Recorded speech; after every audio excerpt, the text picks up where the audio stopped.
Former Undersecretary of Defense who was invited to give a speech at a large conference, about 1,000 people.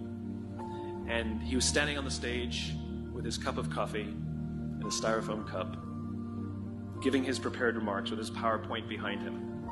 And he took a sip of his coffee and he smiled and he looked down at the coffee.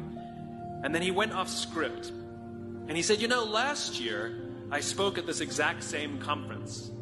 Last year, I was still the undersecretary.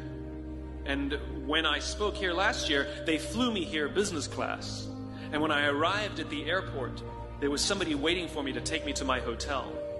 And they took me to my hotel and they had already checked me in and they just took me up to my room. And the next morning I came downstairs and there was someone waiting in the lobby to greet me and they drove me to this here same venue. They took me through the back entrance and took me into the green room and handed me a cup of coffee in a beautiful ceramic cup.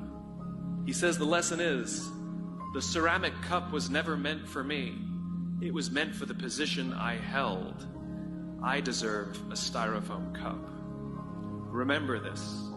As you gain fame, as you gain fortune, as you gain position and seniority, people will treat you better. They will hold doors open for you. They will get you a cup of tea and coffee without you even asking. They will call you sir and ma'am, and they will give you stuff. None of that stuff is meant for you. That stuff is meant for the position you hold. It is meant for the level that you have achieved of leader or success or whatever you want to call it. But you will always deserve a styrofoam cup. Remember that. Remember that lesson of humility and gratitude. You can accept all the free stuff. You can accept all the perks. Absolutely, you can enjoy them.